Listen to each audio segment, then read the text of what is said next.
Halo teman-teman, welcome back to my channel. Di video kali ini, kita akan coba ngebedah laporan keuangan konsolidasian Goto buat periode Q1 2022.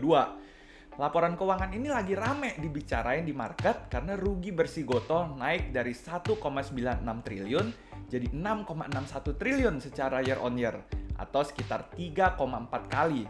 Walaupun begitu, kondisi ini dapat pembelaan dari Andre Sulistyo selaku CEO Goto. Di konferensi persnya, Andre bilang kalau ngebandingin kinerja Goto di kuartal 1 2022 sama kuartal 1 2021 itu kurang tepat. Karena penggabungan Gojek dan Tokopedia baru aja selesai di bulan Mei 2021. Tapi kalau begitu, apakah ini berarti performance standalone Gojek di tahun 2022 ini ada mengalami perbaikan kalau dibandingin sama tahun lalu? Yuk, langsung aja kita bahas. Goto baru aja IPO di bulan April 2022, jadi data keuangan yang tersedia buat publik juga masih sangat terbatas.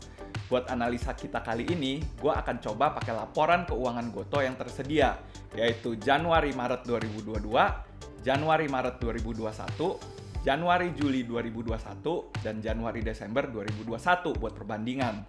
Gue juga tambahin Agustus-Desember 2021 yang gue hitung secara manual. Karena periode ini menggambarkan performance full Gojek dan Tokopedia setelah merger.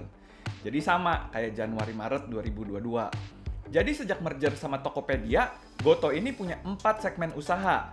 Yang pertama on-demand service, yang termasuk pendapatan dari jasa transportasi, jasa pengiriman, penjualan makanan, dan kebutuhan pangan.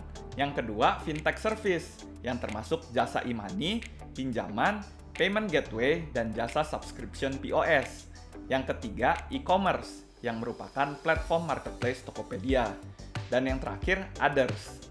Buat mempermudah analisa kita anggap on-demand, fintech, sama others ini bagian dari Gojek ya, dan e-commerce adalah bagian dari Tokopedia. Walaupun sebenarnya mungkin ada beberapa bisnis yang bersinggungan. Pendekatan yang gue pakai di sini juga agak beda sama pendekatan di video gue yang ngebahas tentang prospektus Goto. Karena di sini gue akan coba lihat dari margin ke pendapatan kotornya. Disclaimer, video ini adalah analisa pribadi gue atas kinerja Goto sebagai pihak yang independen dan cuman punya akses ke data publik. Pertama kita bahas Gojek dulu. Gojek ngebukuin kenaikan pendapatan kotor dari 2,1 triliun di Q1 2021 jadi 3,3 triliun di Q1 2022. Tapi kalau kita lihat ke pendapatan bersihnya, ternyata turun dari 905 miliar jadi 687 miliar. Kalau kita cari tahu, ternyata beda selisih pendapatan kotor dan bersih ini adalah karena beban promosi yang dikasih ke customer. Di sini kita bisa lihat nih, buat on-demand service, persentase pendapatan bersih ke pendapatan kotornya itu turun dari waktu ke waktu. Dari 30-an ke 20-an dan sekarang tinggal sekitar 17%. Begitu juga buat fintech service-nya. Dari 95% sekarang tinggal di kisaran 80-an%. Kalau ngelihat trennya ini, menurut gue pribadi sih bisnis Gojek sendiri posisinya lumayan berat ya. Buat ngedapetin nilai pendapatan bersih yang kurang lebih sama atau malahan turun, Gojek harus nge-burn 20% lebih banyak biaya promosi di tahun ini, yang kemungkinan karena tingginya persaingan dari pemain serupa.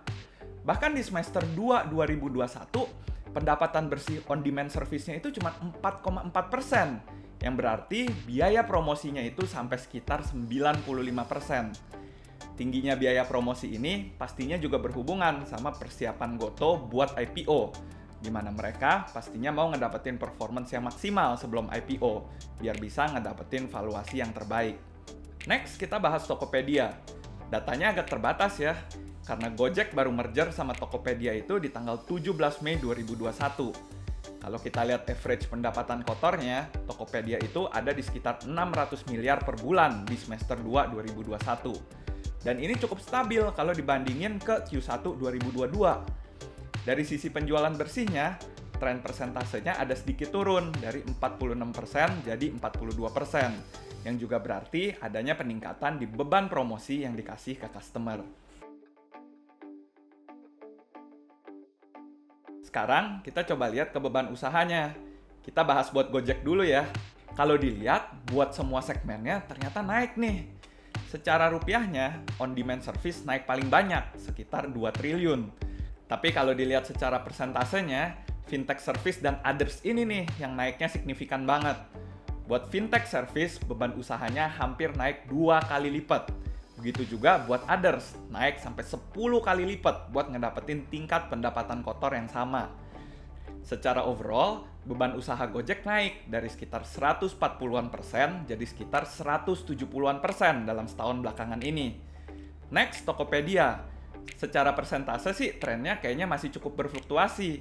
Di Januari-Juni 2021, beban usahanya ada di 217%. Terus turun ke 178% di full year 2021. Terus naik lagi ke 189% di Q1 2022. Beban apa sih yang sebenarnya naik? Kalau kita lihat di laporan keuangan konsolidasinya, ternyata yang naik paling banyak itu ada di beban gaji sama beban promosi. Beban gaji di semester 2 2021 itu ada di sekitar 900 miliar per bulan. Sedangkan di Q1 2022, beban gajinya udah di kisaran 1,2 triliun per bulan. Hal ini nyebabin secara margin beban gajinya juga naik dari 50-an% ke level 68%. Setelah di atas tadi juga udah ada beban promosi nih, di bagian beban usaha ini juga ada beban promosi lagi. Dan kalau kita totalin, buat tahun 2021 dan Q1 2022, beban promosinya aja udah lebih dari 100%, alias udah melebihi pendapatan kotor perusahaan.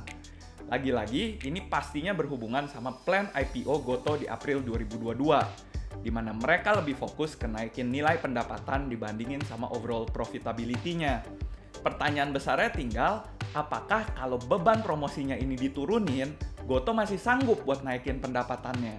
Atau jangan-jangan sebagian besar pelanggannya itu cuma para pencari diskon aja?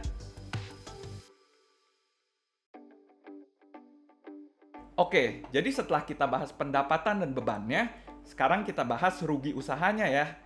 Buat Gojek bisa dilihat di sini, buat seluruh segmen usahanya ada peningkatan rugi usaha di Q1 2022 kalau dibandingin sama tahun 2021.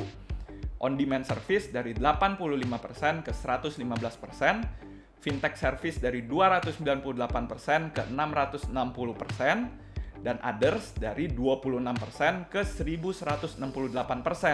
Secara rupiah juga naik 2,5 kali lipat dari 2 triliun jadi 5 triliun. Buat Tokopedia juga ruginya naik dari 113% jadi 147%.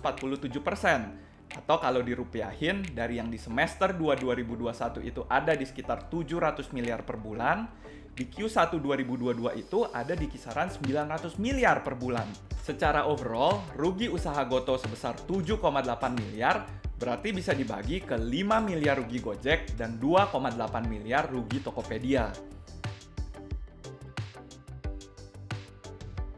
Secara valuasi, kayaknya belum lengkap ya kalau kita belum bandingin Goto sama Bukalapak.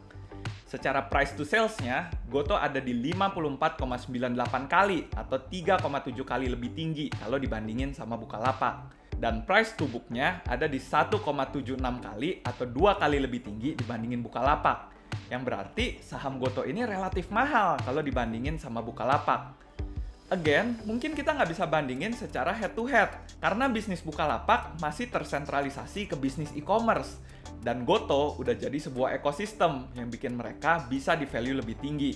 Saat ini, market cap Goto kurang lebih 7 kali dibandingin market cap Bukalapak.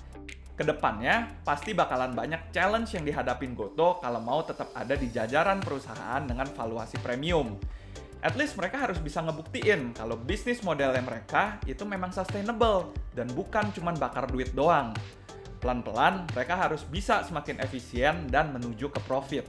Apalagi belakangan ini juga lagi rame tentang valuasi startup yang dianggap udah mulai bubble dan investor udah mulai ngelirik ke arah profitability dibandingin ke arah growth.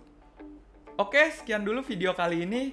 Kalau kalian ada pertanyaan atau masukan terkait laporan keuangan apa yang mau dibahas lagi, boleh langsung leave komentarnya di bawah ya. Jangan lupa buat like, komen, subscribe, dan share video ini ke teman-teman kalian.